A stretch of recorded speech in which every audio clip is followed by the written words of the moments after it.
The West Tigers podcast is brought to you by the West Tigers Podcast Forum. Have your say on anything to do with the West Tigers, westtigerspodcast.com.au. It's the West Tigers podcast. It's episode number 378. The midweek pod is back. Eddie Otto joined by Declan McCutcheon and Steve Stretton. It's been a while, boys. I know Gary and Joel and Nick have done a couple of pods, Steve, since Christmas, but we are fresh off a long spell. It's like sending a horse to the paddock for a couple of months. Have we come back fit and ready, or are we overweight and we're not interested? Well, we're not doing the Josh Schuster impressions, mate. We're fit and ready to go. So, yeah, let's get into it and show those guys. You know, Gary actually had the audacity to say to me today that the review pod was much more, technically important than the preview pod. So even when he's not on, he's talking himself up. Just trying to get under your skin already. Well, I reckon, Declan, they've gone off early because we've held off the midweek team. It's usually the B team, but we've got the big trial news and the big news about Clemmer. I think those boys that had something to talk about on Monday have missed out. Yeah, it's crazy, isn't it? Because it was just going to be like a straightforward preview pod, but then all that contract stuff breaks. So it's interesting how this stuff tends to happen. But yeah, I'd like to agree with you. I think I'm happy that Gary's not here because we probably actually managed to get our words in for this episode. Yep, first up for a spell. Let's see how we go. Let's rip straight into it, boys. It's February, Steve. It's a funny sort of month because you get, the cricket finishes, and I'm a big NFL man, as is Gary. That finishes, and you get a sort of a quieter month, although the last couple of years they've been televising every trial. So we got 8 games on the weekend of trials. Did you tune into many across the board or just Tigers one? No, I did. I tuned into a few of them, probably not with the same level of enthusiasm as I did last year. I can remember last year really loving the fact that there was a stack of games of footy on, but I have been keeping an eye on it, and some games interested me more than others. I don't mind watching the games where the stars aren't playing, just to have a look at what the depth is like in clubs. So yeah, it's been good. Declan, you've been our sort of scout for younger players over the years. Did you that 20-14 loss to the Bulldogs at Cogra? Did you have one word for it? And are you more optimistic, less, or about the same after that game? I think when you go into a season, you're naturally full of optimism, and I think that game was a bit of a not reality check because it was a trial, but I think it kind of reminded us of a few of the ongoing issues with the squad. So I think my one word would probably be a little bit, maybe a little bit deflating, because there were some, good aspects that we're going to talk about, but I thought there were some things that I was hoping to see a little bit better from the team. I thought that in terms of the attack, I didn't really see a set structure, especially in that first half when we had a lot of ball on the Bulldogs line. It just looked like we were trying to rely on our natural talent or someone like Lachlan Galvin or Silva to make a play. I didn't see us running any shape or moving the ball particularly well, which was kind of disappointing. But then there was also some really good things. I thought Kittler Lilly had probably his best game of senior footy for us, and that's really good to see. So hopefully he can force himself into the first grade team. But yeah, kind of a mixed bag in terms of the good and the bad from our first trial, I'd say.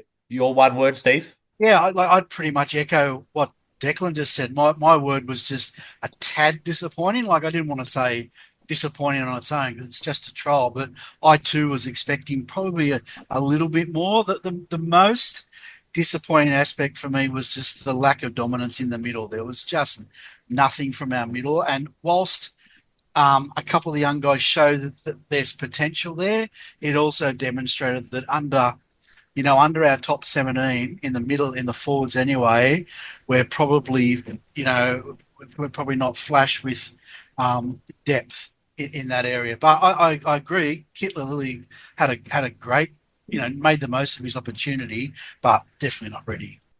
Really, not generally a whole lot of big talking points when you get predominantly New South Wales Cup trial, but interested in your viewpoint, boys, just on the Galvin Fainu, because there was a fair bit of criticism on the forums, at least for Lockie Galvin after the game, the fact that he was too dominant and he was sweeping both sides of the ruck, and that Fainu was very passive in the game. Do you put that more Declan on Galvin being potentially a little bit too selfish and maybe trying to. I thought might have been Gary raised a good point, almost trying to cram 80-minute game into a 40-minute performance, given he knew he wasn't going to probably play the second half. Or do you put that more on the coaching or on Fainu himself, whether he just has to find his voice out there? Yeah, I think Finu's just got to, make the most of his opportunity, which he didn't really do. Like again, we go back to it's only a trial, so you don't want to sound like too hypercritical on him. But I was quite disappointed with Finu because he's in a really peculiar spot where he kind of needs to like start playing well in first grade. It's a secure spot, if not with us, with another NRL team, and he just never really looked to force anything, did he, or like take the line on, or like make a pay play. And like Galvin was dominant, and he maybe ran a little bit sideways too much. But at the end of the day, he was trying to make things happen, and he was our best attacking threat in that first half. So you can't really begrudge him with that. The only thing that did come off was that really bad grubber kick that ended up on a try to the Bulldogs on the other side of the field. But other than that, I couldn't really see Galvin making too many mistakes. Like obviously when Luai comes back, you wouldn't want Galvin playing as unstructured as that. But in terms of a trial just to get the cobwebs off, I didn't really have a huge problem with what Galvin did in that first half. Yeah, one of the things I've got written down here for things I want to see this Friday night is for Galvin to pick his moments, when to run, when to kick, when to pass.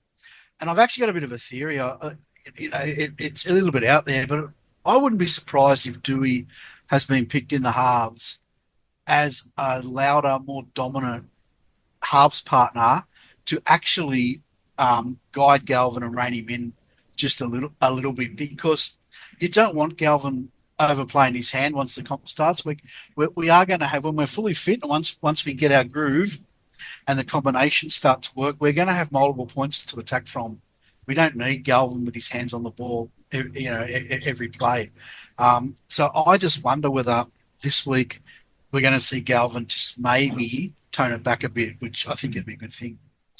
And it's difficult as well because the entire of last season, he pretty much had the green light just to do whatever he wants. I feel like, a green light that it doesn't just go away. So it might be hard for him to kind of be more disciplined and more efficient with his touches going into the season. So yeah, I agree with you, Steve. I think it's probably something we're probably going to have to adjust to in the opening rounds of the comp when it starts.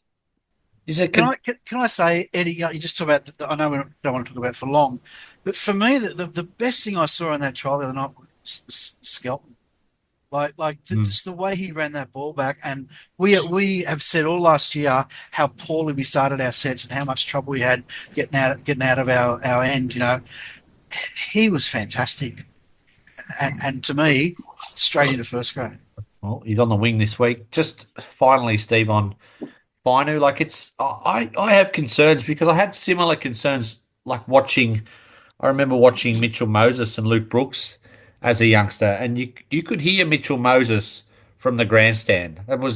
He would I think finding your voice in first grade is as big a thing as the talent you have, because that's the same concern I have with Buller, to be honest. I just don't think you can be a key position player and be a quiet guy.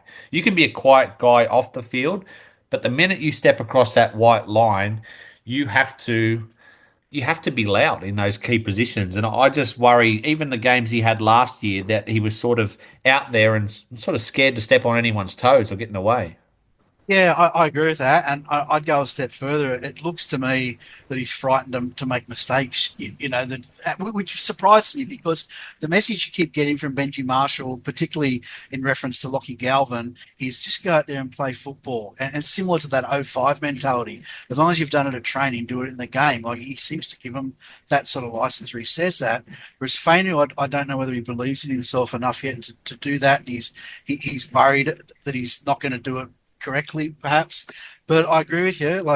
He's very passive, and Buller showed last year that he's quite passive, and they need to get past that. Dave Clemmer, boys, before we preview the trial game against Parramatta at Leichhardt Oval this Friday night, some big news dropping in the last 24 hours. A few people scratched their heads, Declan, when he was a late scratching for that trial against the Bulldogs. Now he's been left out again. It's all over the media today that he's likely off to St George Illawarra. They are looking to obviously free up that last spot, with Francis Molo requesting a release, which they initially denied although with Clemmer now waiting in the wings, perhaps that's going to happen. There's no rumour of a straight swap between the two, which would mean the Tigers would retain a place on the roster. I guess a strange one, though, 2 or 3 weeks before the season. It's noted in the Sydney Morning Herald article that would come out tonight that Benji Marshall is happy enough with his prop rotation of Terrell May, Royce Hunt, Fanua Pole, and Alex Twal. David Clemmer is on around about 700,000 a year, apparently, and it would trigger another season at that same amount if he played 14 games or more this season. Letting him go would apparently free up to $1 million in the salary cap, given the Tigers allegedly already have a little bit of room to move. Is this good business, Declan, on the eve of the season or not? I think it is good business. Like when we were talking about David Clemmer in the off-season, I kind of put his contract in the bucket list of, I don't think any other NRL clubs would touch him because, he's been a great player, but I don't really think he's got much else left in the petrol tank because, he's been a great player, but it just seemed that he was on the decline. So the fact that if we can manage to offload his contract, I think you do it no matter what time of the season it is. And I agree with the coach from Benji Marshall. I think we've got a pretty good prop rotation at the moment that's got a little bit of experience, a little bit of talent, and a little bit of youth as well. And then the fact we just talked about that Kit played really well in the trial, he could come in, play a few minutes off the bench as well. So I think we can definitely cover him.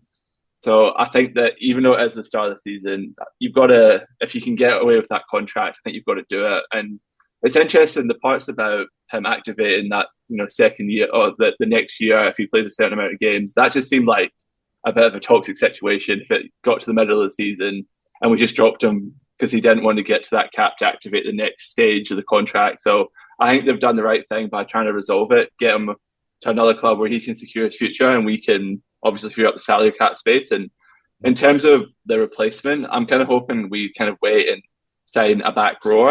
I saw the Francis Molo thing, and although he's a good player, I wasn't exactly keen on us signing another prop because I think we need another edge player, either a centre on that right side or a second rower. So yeah, hopefully it's a bit similar to the Terrell May situation and something kind of comes out towards the not too distant future and we can pounce on that. Steve, I don't want to preempt what you're going to say, but I know in the past you were highly critical and perhaps proved right when we let go of Joe Ofahengaue without replacing him. That was in the middle of the season. We also let go of Sean Blaw, I think, fairly late in the preseason. This looks like it's going to be similar. It looks like there's not going to be a direct swap. I was thinking it might be Francis Molo, but the Tigers perhaps well-stocked in front rowers. I mean, you read those four out, May, Hunt, Pole and Twal, and you think that's a bit of depth, although if you looked on the weekend, you probably didn't see anyone ready to step up in that front row. Where do you sit on the Clemmer news? Well, just before I say it, I will say this. I don't know what it'll be by the time this recording actually goes out to everyone, but just before we started recording, there was another story that dropped saying that the move is on hold until St. George sort out the Molo situation. You'd think, Steve, that'd be a formality because apparently he hasn't been to training for a month. He's had some fallout with a coach. It was, but apparently, you know what these things are like, Eddie. Apparently, last minute something has gone wrong, and it's not as clear cut as it was maybe as we thought 2-3 hours ago. I think it'll still happen. But where do I sit on it? Yeah, look, I agree with what Declan said. I think it's a smart move. I've got 100% faith in Richo.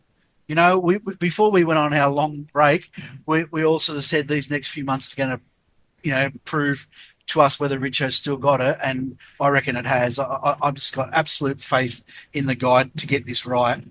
I think our prop rotation is good. I would like to see, Fainu and Seyfarth, Sione, Fainu and Seyfarth were sort of playing on an edge last weekend. I'd much rather see them back in the middle. If you put them back into the middle, all of a sudden your middle depth is quite good. While you're trying to make Fainu an edge back rower and Seyfarth as well, we are probably one short. in the middle, but if one of them at least goes back into the middle, then I think we're okay. And then that would mean that, as Declan said, I think quite rightly, we're freeing up cap space and money for a seasoned edge back rower, and I wouldn't say and a centre. And Steve, two areas. Sorry to interrupt. You're usually, it's all about the now and we've got to make the top 8. Would you be prepared to wait a season to get an elite back rower if it meant not filling that spot with a player this season? Yeah, absolutely. Like, I'm always for getting the right player, not who's available now. Like, you've got to get the right person, otherwise you're wasting money. But we still need to make the 8 for cattle we've got. We'll get to that. Yeah, I think the thing with Clemmer as well that's a little bit different to Sean Blower and Offering Galway is that I don't think that Clemmer on merit would have started the year in first grade, because I think most of the guys in that prop rotation I'll probably pick ahead of him. I think that if you're going to pick Clemmer, it's kind of on reputation and what he's done and the experience he brings. But guys like Offering Galway and Sean Blower, I know Sean Blower wasn't starting, but he was that quality of starter that he could have started. And Offering Galway is one of our best players. So I think that just makes it easier for us to cut ties at this point in time, because we weren't really going to rely on him too heavily this season. But that's debatable, but that's just from what I see it and like how he performed last season, because he just didn't really offer a whole lot except for that kind of experience, veteran's role from what I saw. Yeah, I've actually got a counterpoint to that. I reckon that Clemmer was going to have a good year this year. Having Hunt and May alongside him, I think would give him a lot more support as far as another couple of middles that are actually dominant, and would sort of free him up a little bit. I reckon that would have spurred him on to get the best out of him. But in saying that, to solve the situation, the problem that's going to exist for next year, with the trigger of that clause, to resolve it now is a much, much better way to do it. I just think Declan might sound harsh, but I think the game might have passed him by, Clemmer. I still think he's a professional and he tries, but I think that style of prop is going out the window, that sort of slower, lumbering. He used to be a bit of an enforcer when he was young, but that was a long time ago. And I look at the type of props, hopefully like a Kitlau Lily, Fanua Pole, maybe slightly less frame, but with a little bit more leg speed. And I just think if I was to describe Clemmer's stint at West Tigers, and he wouldn't be alone in this, I'm not saying it's all his fault, it would be underwhelming. I just thought even last year there wasn't a huge difference in the way our pack played when we had the likes of Clemmer, Bateman, Papali'i, compared to some of the no-names we had out there. And I'm not saying the no-names were great by any means. I'm just saying I thought it was average throughout the whole year. Yeah, I think Clemmer's first year with us, I think you could make the argument that he was that forward leader, and he kind of tailored off towards the end of 2023. But I agree with you. I think last year he didn't fall off a cliff, but the impact was minimal. I think he came off the bench a few times, and he never really found his spot. I think that if you're going to play Clemmer, I think he needs to start. I don't really see the benefit of bringing him on in the middle in the middle of the game. So I agree with you. He just doesn't really have that explosiveness that you need from your middle forwards these days. Because even someone like Francis Molo, who you would say isn't a top quality prop, he's still got that ability to kind of break a tackle, run through the line, that aggressive, powerful, explosive movement, and that's just not really Clemmer at this point in time. And that's something I feel like all the props we have, maybe with the exception of Alex Twal, I feel like all the props we have in our team at the moment have that ability. Some of them obviously need to be more consistent with it, but I think having Clemmer gone, especially with how much money he was on, I think our forward pack's maybe a little bit more balanced at this point in time, especially if we can add a second rower to it eventually with the money that we've freed up. Okay, I think you've just answered what I was going to ask, because you just mentioned Molo and you said he's quite dynamic. Would you do the swap? I don't think you would. You'd wait for a second rower, right? Yeah, I just think he's a good player, and if it was a one-off situation, like for like, I would take him. But yeah, I just think I kind of agree with what Benji said in that quote from the Tigers, that I think that the prop rotation is pretty good at the moment. Obviously, if Payne Haas becomes available, you would accept him in a heartbeat. But besides that kind of silver bullet, I would be kind of holding at the moment to sign a centre or a second rower. Steve, there's got to be a lesson in this. I've gone through, there was that huge recruitment drive back in 2018 where we signed Madalino and Packer and Reynolds and Chris McQueen. And then I think we were a little bit more optimistic about the 2023 recruitment drive when we signed Clemmer, Bateman, Papali'i. They're all gone, and they all pretty much all to a man proved to be duds. Now, I know you're going to say that's as much the club's fault as individuals, but is there a lesson there in terms of the style of players we recruited? We recruited a lot of experienced forwards that are not going to get you points and didn't necessarily set a different culture at the club. Yeah, well, the proof's in the eating of the pudding, isn't it, mate? Like we attracted a certain type of player, and they haven't performed. You're right. I do think the club needs to take a lot of responsibility for that. I don't think historically we've set up an environment and a culture that has enabled recruits to come in and perform. But in saying that, I know what your argument is, and your argument is that it's on them as well. And I'm not disagreeing with that. If you come in, you've got to do everything you can to become part of the organisation that you've joined and make it work. And these guys haven't done it. So when you do recruit guys, like you look at someone like Luai, like I know he hasn't done anything yet, but he's just come in with an attitude, that I read today actually, like one of the guys was saying he walked into his first train session and the intensity lifted like 20%, straight away, just having him on the paddock. And so we need to attract players of that ilk, but we haven't been able to because that type of player hasn't wanted to come. Do you think any of those three, Declan, will come back and bite us on the ass? Like, I just can't see Clemmer being any different a player at St George Illawarra. I can't see Bateman playing out of his skin at North Queensland. A lot of people have said Papali'i might go back to killing it at Penrith. I don't think he will. I think there's a ceiling for these sort of players, and maybe I've been completely, hoodwinked by the fact that the Tigers have been so bad the last 2 years, and these players will get back to their best. But I think definitely two of them, in Clemmer and Bateman, are players on the slide. And Papali'i, I'm unconvinced because even at Parramatta, it wasn't a 5-year reign he was up for. It was one great year he had. Yeah, I think with Clemmer, because he's going to the Dragons, which is another struggling club, I can't imagine that's going to be an environment where he's going to reach that origin level form. So I agree with you on that one. Bateman, I'm a bit torn. I think the game has passed him by a little bit because I think he's lost that kind of yard of speed, that athleticism that made him so unorthodox and hard to handle. But in saying that, it's usually a dry track up there in North Queensland, and it's going to be where he can be a little bit more expansive. But I do tend to agree with you. I think that his best days are behind him as well, and I could see him, it kind of all going downhill for him there. Papali'i, I had a look at him at the trial against who did they play? Stand out. Yeah, he didn't stand out at all. And there was some talk that he might even play in the middle as well. So, I'm not really sure. They can't really rate him that highly for one of those yes spots if he's going to play some minutes in the middle. So that's probably a bit of a red flag for him. And then, so I don't think it's going to be any of those kind of situations where, like with Steph, how we pretty much all think he's going to go to the Storm and kill it.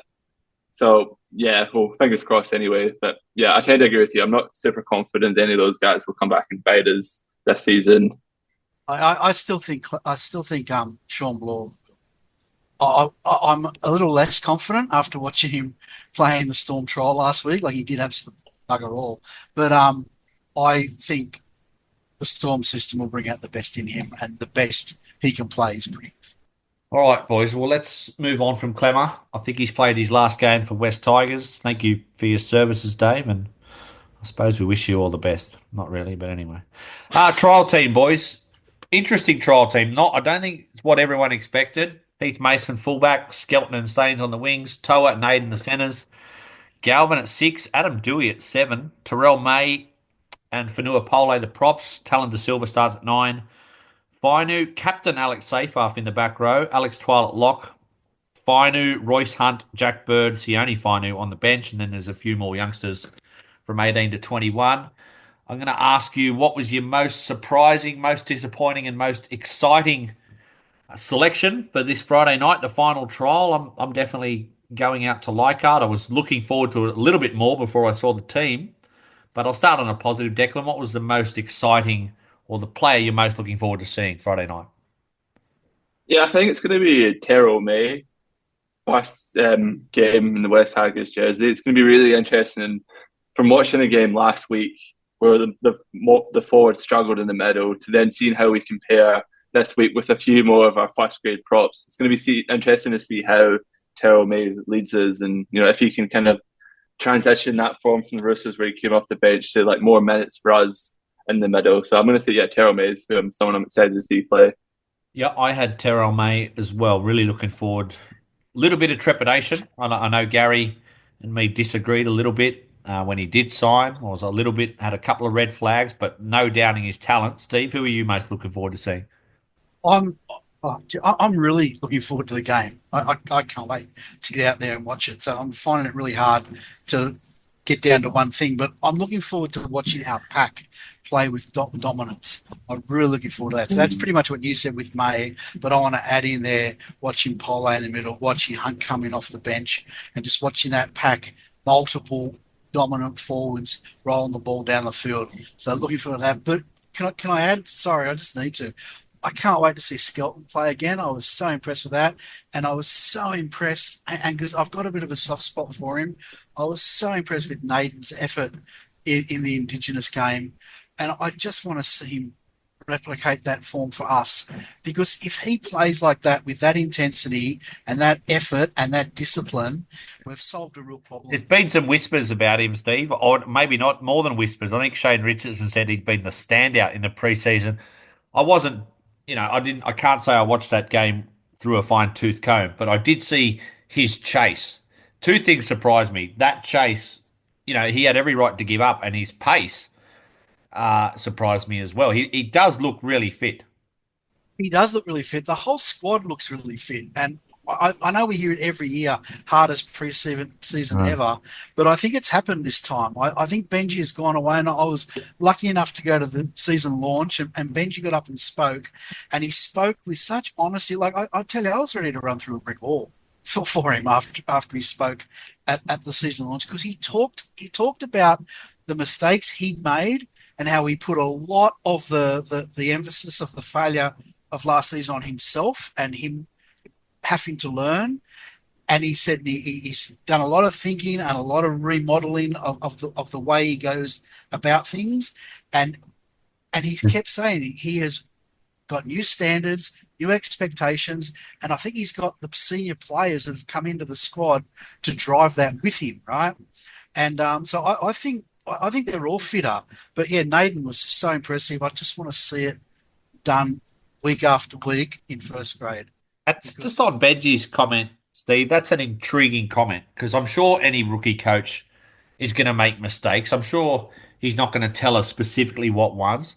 I doubt he's referring to, I'm going to play less golf and I'm not going to go to Fiji. Maybe he is. Maybe it's as simple as that. But do you think he was talking generally about selections or game plans or a little bit of everything? Yeah, I think it was everything. You're right. He wasn't specific. He didn't put a PowerPoint up there and have 6 dot points, right? But he did. It was very honest and very raw, and he basically said, I have to accept the fact that I am a rookie coach. I've made mistakes. I will keep making mistakes, but the message was he's learning from them and doing a lot of soul searching about that. And the proof is there. They do look fitter. Everyone is saying the expectation's higher. There's no crap anymore. Like, you come in, you train like a professional football team, and it's got to translate to wins once we start the competition, obviously. But I think if nothing else, he was very genuine about his intention. Declan, what was the most surprising selection for this weekend for you? I think the most surprising selection, also one I'm quite excited about, is just seeing Adam Doueihi named at the 7 jersey. I think from a football perspective, that was quite surprising. Obviously, he's half step, so it makes sense for him to play in a trial. But just to see him in the number 7 jersey ahead of someone like Latu Fainu is a bit surprising, because I would have thought that he'd be above him in the pecking order. But I'm also quite excited to see it as well because I can't wait to hear Gary complain about it the entire game. So that should be interesting. Like, are you genuinely excited about it, or because, like you said, Gary was horrified when he saw that? Most people raise their eyebrows, but do you think it's an indication that perhaps Steve raised an interesting point that maybe it's someone to a louder voice with Galvin, or does it perhaps indicate that he's not a first choice centre in Benji's lineup for round one? The fact that he's playing 7 this week. Yeah, it's a bit of tongue in cheek. I'm probably not excited to see 7 at all, but yeah, it's interesting because there was some talk that he was going to play centre because of the goal kicking, but it looks like Naden's probably going to grab one of those spots. Toa is being named to play, and it looks like Olam's not going to be fit for round one either. So if you were to put money on it, you would say that Naden and Toa are going to start round one in the centre. So yeah, it might be an indication that Adam Dewey's not really seen as much of a centre, and maybe he will play the majority of the season in New South Wales Cup in the halves, which is why he's played at 7. I think, but I go back to the fact that Latu Fainu is behind him on the bench. I think that's probably the most disappointing thing because you would like to think that Latu would be ahead of him in the pecking order just because like he's got more upside, but clearly Benji doesn't agree. I was just thinking about that then. God forbid we get an injury throughout the year to Galvin or Luai, but I don't know if I would have Latu Fainu based on what he's done. For me, it's just all hype. I haven't seen anything on the field in either reserve grade. I don't watch reserve grade as closely as some others, or the glimpses in first grade that to say at the moment, if there is an injury, I'd probably prefer to have Adam Dewey in the 6 or the 7 than Latu Fainu. I'm not sure. I think at this point, I'd probably still like Latu Fainu there because I think if the more Lachlan Galvin, the more time passes and Lachlan Galvin hasn't re-signed with us, I think you've got to then start looking at, all right, who are we developing? Who's going to be there if Galvin does decide to leave? And for that reason, I would be playing Fainu there to kind of give him time to develop and then kind of give him more of a to see if he can be that long-term 6 if Galvin does leave. And I think with Fainu, he's kind of the opposite of Galvin, where I think he's got all the physical attributes, but he doesn't really have it between the ears, which can be developed. But I kind of agree with your sentiment that it has been a little bit disappointing. I have seen flashes. I thought he was really good when he came on against Manly. I think he played a few good games in reserve grade where he had some highlights. But yeah, he probably needs to show it a little bit more. And it can be difficult as well for a half when you're coming on. You're playing 20 minutes here, 10 minutes here, 15 minutes here, a little bit of hooker.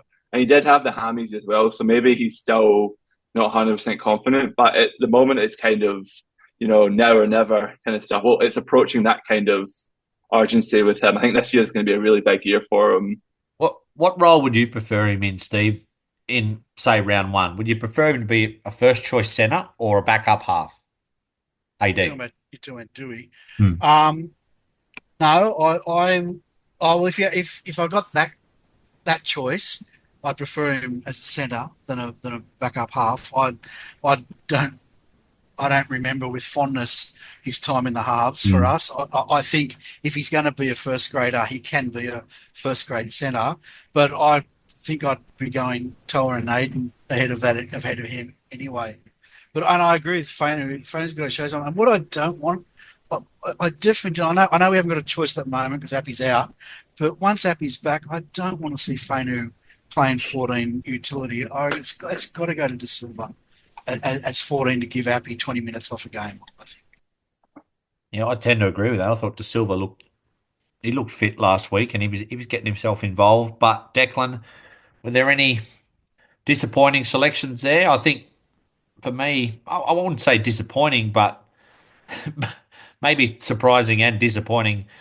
Seyfarth captain and starting edge back rower. I know I've been a fan of him, but is that a concern that we're a little bit skinny for depth, or is it just all our potential captains are sitting on the sideline this week? I think in terms of captains, well, we've named 2 of them, so clearly we have some depth in the captain department. So I'm not too worried about leadership. But I think it probably shows that we're really light on that right edge second rower because Sukar played there last week. I wasn't too impressed with him, so you can't imagine that he's going to put a lot of pressure on Seyfarth for that spot. And then someone like Porter as well, he's kind of played a lot of the reserve grade. I'm not really sure if he can transition to a consistent first grader. And then obviously John Bateman left, who played in that position last year. So there's not a whole lot of options, which is probably why Seyfarth is there. So that's kind of disappointing. In terms of my most disappointing pick, I reckon Alex Twal at 13 kind of made me like wince a little bit because we've kind of been there, done that. We know what it looks like. He's a really good defender, but he doesn't really add any kind of extra elements in attack. And seeing Jack Bird on the bench was a bit of a red flag for me because we were kind of expecting that he will play that lock role. So maybe he just hasn't worked out in the preseason. And then Benji's decided to go with that kind of safer option, name Alex Twal. So I'd probably say that kind of lock position is a little bit more disappointing to me than the second row situation at the moment. Yeah, that's absolutely my most disappointing. I was looking forward to seeing Bird start the game or at least get a decent amount of time there at 13. But look, I want to go into bat for Seyfarth a little bit. I went to the members training session there a couple months ago, and Seyfarth was working hard, and Benji was working them hard on that right side, and all the different combinations. So it's obvious that from early on he was earmarked to be playing on the right edge, and yeah, I'd prefer to see him go back into the middle, from what I've seen. But I reckon he's going to give it a red hot go, and I want to give him an opportunity. But I want to talk about him being captain. I reckon it's a stroke of genius. I think it's really good because what it's saying is that, righto, Alex, we know the passion's there, but so many times that passion balls over into undisciplined play. So now you got the C next to your name in a first grade trial. So go out there and lead like a leader should lead, and play a good, aggressive but disciplined game. I reckon it's a great opportunity for him. I'm really pleased for him. And sorry, Declan. And apparently he's trained that house down. He's trained his backside off, and this is a reward for it. So I wish him all the best. I hope he does really well. Yeah, I think Seyfarth probably doesn't get the credit he deserves from like a fan perspective because I know like last year was his breakout year and that was his best year. But at the end of the day, he has a local junior who's been named to play captain for the first time in his team, and it's not the greatest when like the internet just like floods with comments about how disappointing it is that he's got his captain seated next to his name, which is people are entitled to their opinion, that's fine. But I think it is, as Steve said, I think it's a bit of a good news story that a local junior has kind of come through the ranks, especially when we've been terrible as a first grade team, but he stayed here, re-signed for 3 years, a very long deal. I'm not sure I would have given him 3 years, but it's a good news story, and I think that he deserves a lot of credit for like working his way to the point he's in, where he got picked in the Prime Minister 13. And I think we've said in the few pods, I reckon that he could get a gig in a lot of top 8 teams just off the bench with the kind of energy and aggression he brings. So yeah, I think he's a little bit underrated by some people, particularly Gary on this podcast. But what can you do? I had a little bit of a different take than most people on the Bird and Twal. I don't think Jack Bird's cut out to play lock the way the game's played these days. I just don't think his body will handle the first 25 minutes the way he's played the last 5 or 6 years. And I think there's going to be enough points of attack in this team. So I don't think necessarily having Jack Bird as a 13 and another point of attack, I think that might take a little bit away from Galvin and Luai. I'm not the biggest Alex Twal fan, but I can see what they're potentially thinking there. When you've got a bit more strike with Taruva on the edge and you've got Luai on the left and Galvin on the right, and maybe they just want someone to shore up that middle. And Twal makes his tackles, Steve. Yeah, it's for me, it's not the point of attack. It's the link play to get you to the point of attack. Like we have multiple points of attack, but that's going to come off Galvin and Luai, and hopefully that'll come off Galvin and Luai too wide of the ruck. And so you need a good link player to get the ball there quickly and efficiently. And to me, that's where Hunt would come into his own because he's got Bird would come into his own because he's got the skill set to do it. But I agree, body wise, he can't be bashed up in the. I mean, that is Declan. That is sort of the modern way to play. These last 5 years, the locks has almost become an extended part of a spine. If you look at Penrith in particular, but it doesn't have to be. Like you can have your halves playing both sides of the ruck, and you can have one of your halves as first and second receiver, can't you? If that's a better option than having a lock who's not a great ball player. I wouldn't describe Jack Bird as a great ball player. Yeah, I mean, you look at the Storm, and they came really close to winning it, and you wouldn't say Lero or Finucane when he played 13. You wouldn't say that they're ball playing locks. I think Phil Gould said it best, where like if you've got a really good ball playing 13, that it's great for your attack, but it's better just to play a traditional 13 when you Try don't and have that, and manufacture one. you try and manufacture someone into that role when that's not their game. So yeah, I think that there's more than one way to do it, and it just depends on what the cow we have. Ideally, it'd be great if we did have a more dynamic 13, but yeah, I think the points you raised about Jack Bird are valid, but I probably still would have liked to have seen it in a trial first, and he'll probably come on and play a little bit in the middle, so it should be interesting to see. But I think like long term, I think it's probably a position that we could upgrade on for sure. The player's not there. It's pretty obvious. There are some big names. Jerome Luai, Taruva's not there. A couple other boys not there. What's the fullback's name? Buller. How can I forget?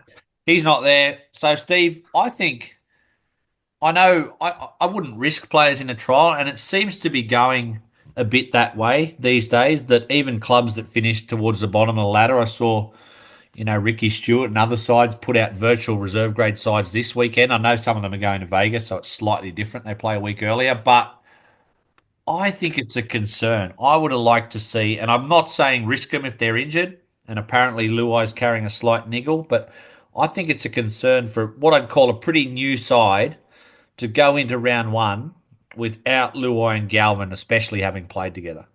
Yeah, you're right. A couple of things. One, I don't like the fact that Galvin's playing two trials. I don't know why he played last week. I think that was a little bit unnecessary. But I just think they do so much opposed game simulated work at training these days that the old notion of a trial, it's not what it used to be, right? You used to do a lot of ball work and you'd hit the pads and that sort of thing. But Yeah, you they've didn't been doing do it since November, you're saying.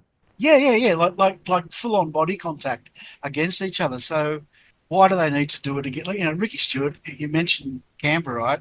Ricky Stewart came out in his normal diplomatic way and said, "These bloody trials are a waste of time. I can't stand them." Right? All you do is sit there for 80 minutes hoping no one gets hurt. So I reckon they're Interesting, it's like less and different less different important. coaches approach it differently. Like I wouldn't have a problem with having just no trials and just go straight into round one and everyone's on the same boat. But I saw teams like the Titans play near a full strength side. You know what I mean? There's still different mentalities to it. Yeah, there are, and I think now that Fox are covering 8 games for 2 weeks, you're never going to get rid of them now, right? Because it's now added to the season. But I don't know that they're needed. Declan, on the Luai and Galvin combination, I think it would make sense that Luai plays predominantly on the left because he's a left foot kicker. Galvin's a right foot kicker. Um, who do you think will be the dominant ball handler out of the two? Do you clearly think it'll be Luai, or do you think that it might be more 50-50? And another one, answer that one first, and I'll come with you with the other one. It's interesting because I saw an interview with Luai, and he said they hadn't decided what edges both players were going to play on, which I thought was really surprising considering it's only a few weeks until round one. I don't know when that interview was recorded, so it might have been in the preseason. So I'm not even sure if they know exactly who's going to play on what edge. But I think that if you're going to pay all that money for Luai, you want him to play like on the left, which is his preferred edge, the edge he plays in Origin, the edge he's won comps on.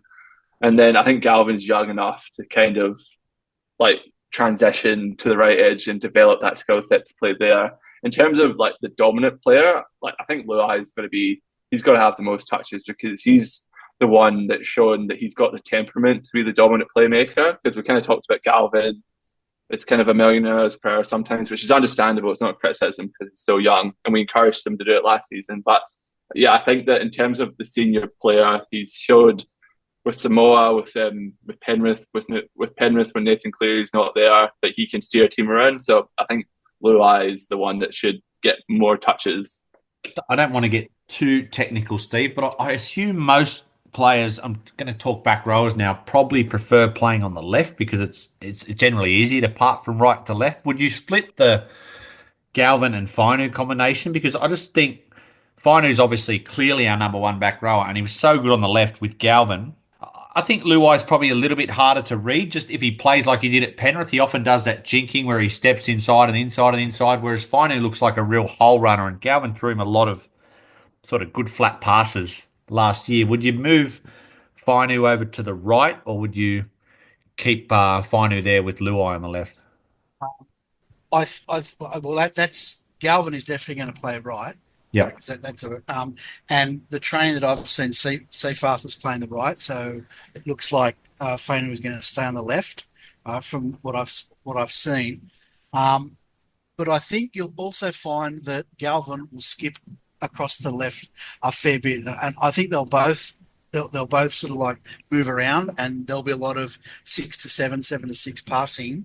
But I think you'll probably find Galvin will do more skipping across to the left than you'll find Luai will go to the right. That's just because Galvin, has got a definite ability to come down that left side. So I think predominantly it'll start the game. There'll be Luai left, Galvin right. But I think they will they'll link a fair bit, and I think Galvin will skip to the left to do some work with Fainu. But from the trainings that I've seen, Fainu left, Seafarth right.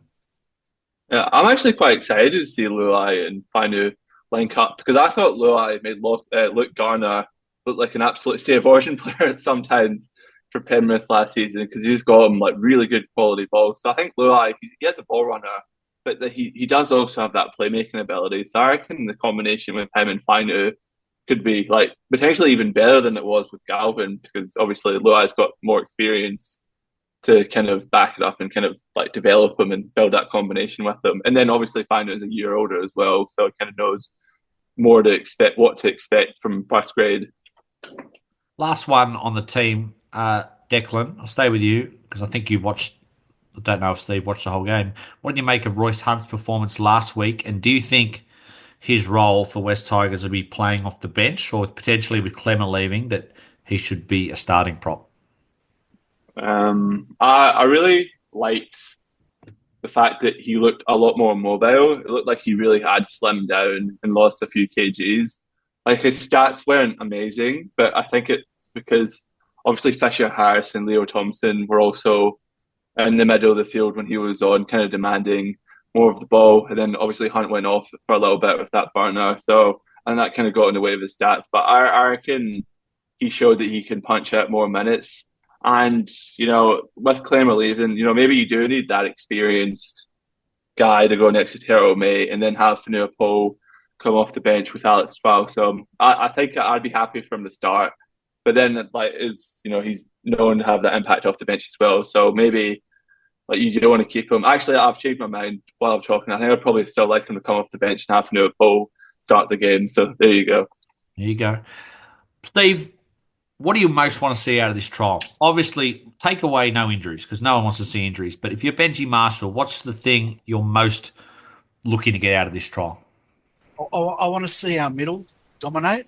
I want to see our middles drive down the paddock and I want us to start our sets well to the point that we are kicking our fifth tackle on the other side of the halfway line. Not doing our fifth play from 40, 45 metres on our own side. I think that's really important.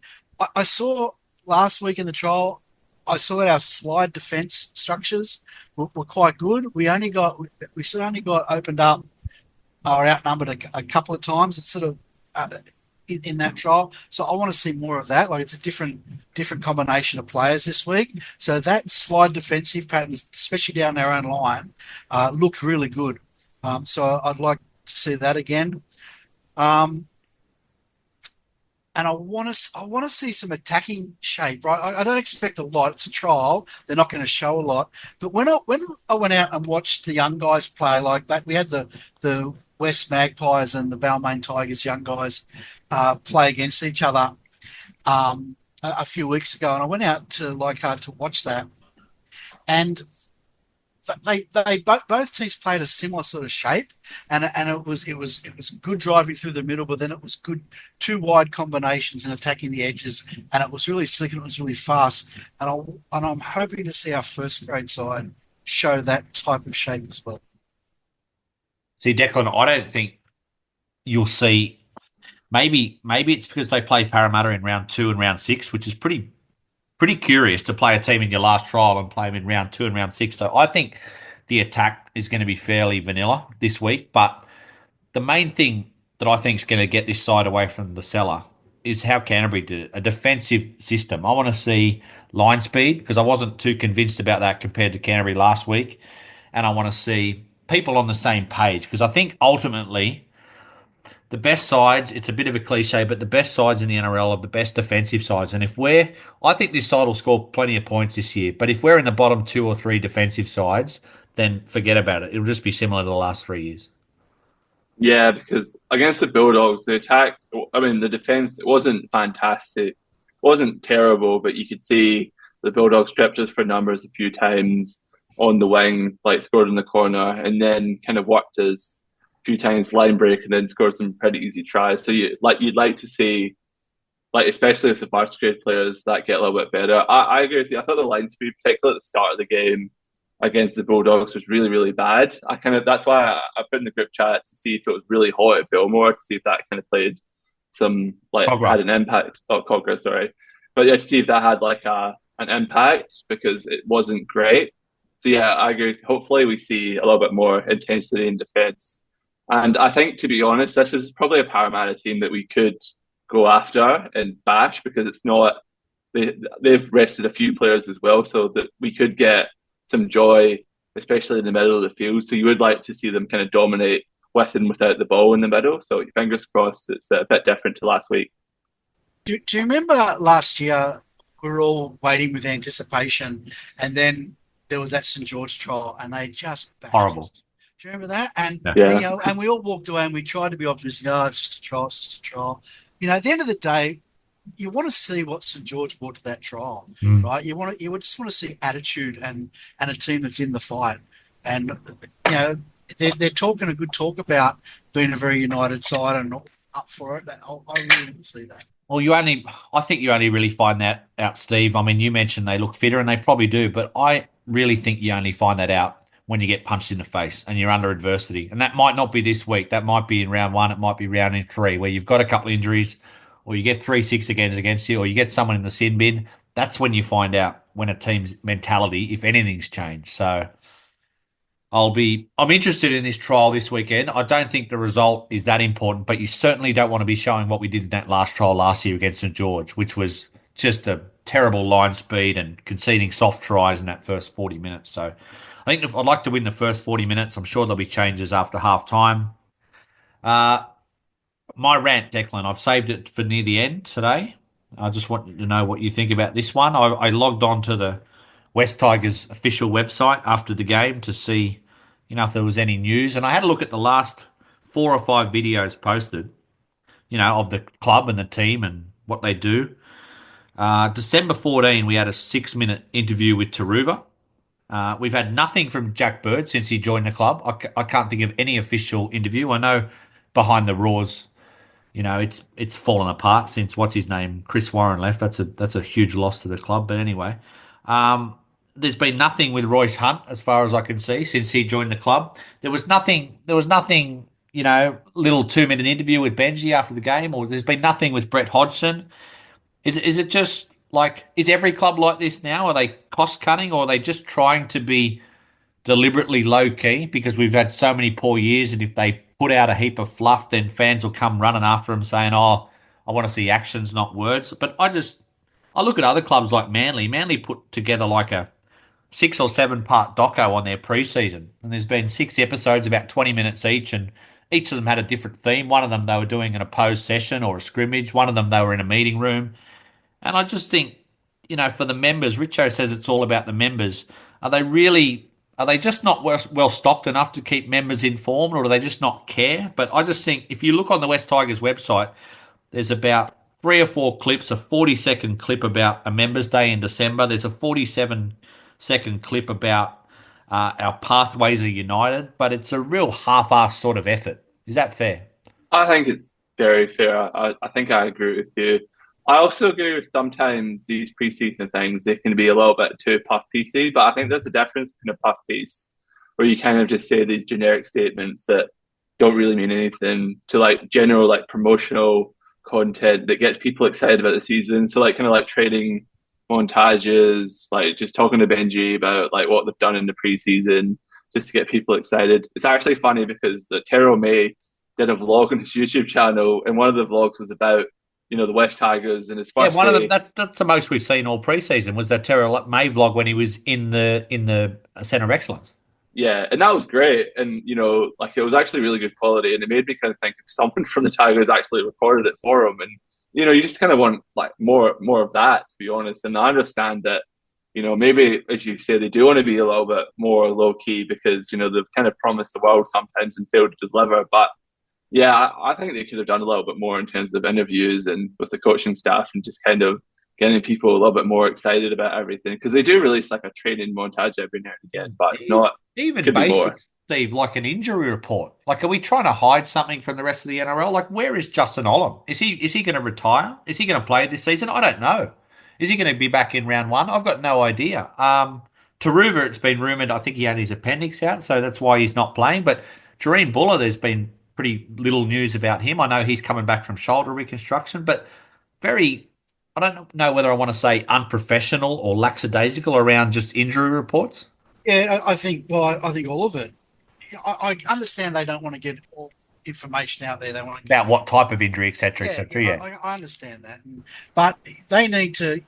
Basically, you come back into the new year, and it should be the media should just go into overdrive, and it should be regular content, and whether that's injury reports, whether it's interviews with the coaching staff, interviews with players, whatever it is, it should be regular and reliable, so that people know they can go to the site, they can find it.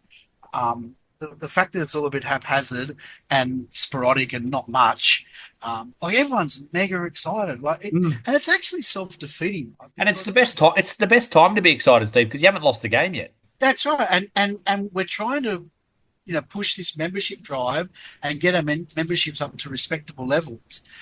You'd think we'd be doing everything to promote that by providing content and getting people excited, but it hasn't happened as yet. So maybe that's good feedback for them. Okay, well, hopefully they're just keeping it low key, and if they start winning some games, then they're going to have more to talk about it. But let's do a very quick buy, sell, and hold, because we've been going for nearly an hour, Declan. So just the one word. Vegas is still as exciting as last year. Buy, sell, or hold? I mean, sell, because we're not going, so I don't really care too much. So yeah, sell. Steve, anyone other than the Storm or the Panthers can win the comp. Buy, sell, or hold? Yeah, I'm going to buy that.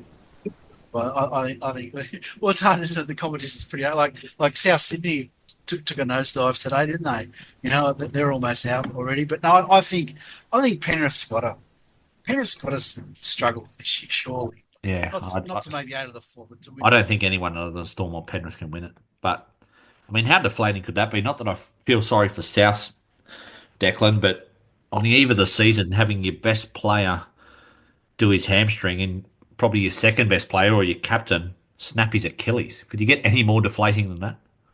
I know, you just don't want to wish it on anyone else because you would just hate it to happen to you. I mean, imagine if like Luai just like touch wood, had some injury like that before a ball was kicked. You'd just be absolutely devastated, wouldn't you? And it's just one of those things that just ruins your season before it's even started, really. So yeah, it's terrible. Well, they got Schuster as well.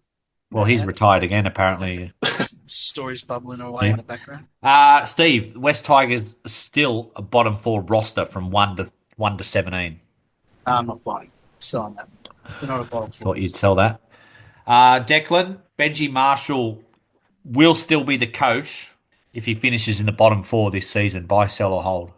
I'm going to buy it because there's a few moving pieces in terms of contracts, and I think that sacking the coach might make that worse in terms of Luai's contract, in terms of Galvin's contract. So I think that it's going to have to be an absolute dumpster fire for Benji Marshall to get sacked. I think if they show kind of any sort of sign of improvement, I think he'll stay for next season. I'm going to say the exact opposite. I reckon Benji, if we finish bottom, I don't think we need to make the 8, but if we finish bottom 4, Benji won't coach next year. It's interesting, Steve. I thought that was maybe a veiled swipe across Benji's ears where Richo sort of said he's got the roster he wants now. I thought that was an interesting comment. Yeah, that's why I said that. I'm just reading between the lines. A few comments that have been made. I think Benji's got to show something this year, or they'll be moved, mate. Last one, boys. This is a bit of a dramatic one, but is this the club's last chance, Declan, to turn it around? I don't mean necessarily just this season, but I mean the fact that Luai's come, hopefully for 4 years.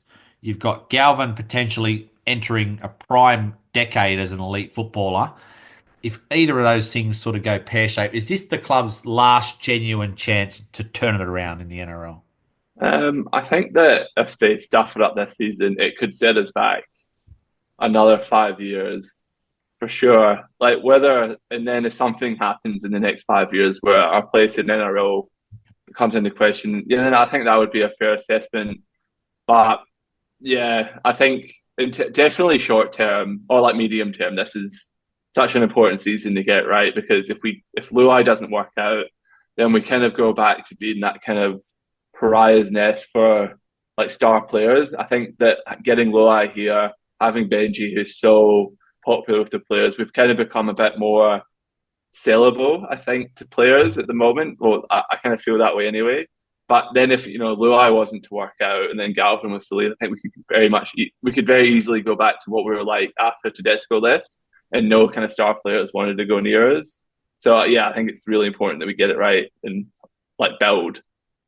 Yeah, see, Steve, my attitude's a bit different because I look at that glass half empty, and I almost think, I know you don't want to have this attitude, but I think if we come 11th this year and we won 10 games and Galvin re-signs, I think that would be just such a breathing room for the club that just needs a year without drama or without a wooden spoon. I know you want to aim for top 8, but I would sign up for that in a heartbeat. I can say that because I'm not the coach. I'm a voice on the hill. I wouldn't be telling that if I'm the coach. Yeah, well, I don't disagree with that. Like if we finish 11th, Yeah. and the monkey's off our back as far as perennial lose goes, then I think there's something to celebrate. But yeah, you have that celebration after the season's over, right? That's something you say. Okay, look, on reflection, that's not a bad season. What's that? 11 wins, 10 losses, whatever you said, right? But right now, you can't think that way. I don't think anyone can. Right now, we've got a squad that's capable of making the top 8. Let's go. Declan, Friday night, are you going to the game or are you watching at home? I'll be at a Bucks weekend, so I'll be watching from the pub. Watching from the pub. Steve, are you going to the game? Yep, absolutely. I don't want to keep going on a negative rant, in February, because I'm sure I'll get more negative as the year goes on. But Steve, I heard it's $40 to get to a trial and membership's not included. Is that true or not? Yeah, it is true. Look, I'm going to go into back. This argument's come up a few times now. Yeah. Look, you're going to watch 2 first-grade games, right? That's not like $40. Right? It's not bad. It's not bad to go. Like if you want to get there at 6 o'clock and watch the first game. What's the first game? I don't even know. It's Penrith and Manly, which are basically two New South Wales sides. Yeah. So you got that game to watch first, then the Tigers game. I reckon it's good value. I think it's. But don't you think if you're a platinum member or a member and you've paid $400 that a trial should be free?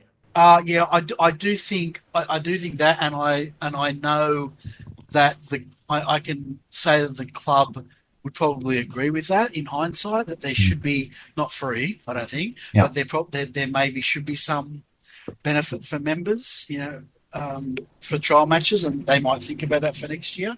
But at the end of the day, like let's go half. Let's get to the Orange Grove Hotel before the game. Yeah. Have a couple of beers and get down there and have a. Well, it's like Leichhardt's 4th game this year. We had 5 there this year. We've only got 3, and this is like a 4th, having a Friday night against Paris. So I'm looking forward to it.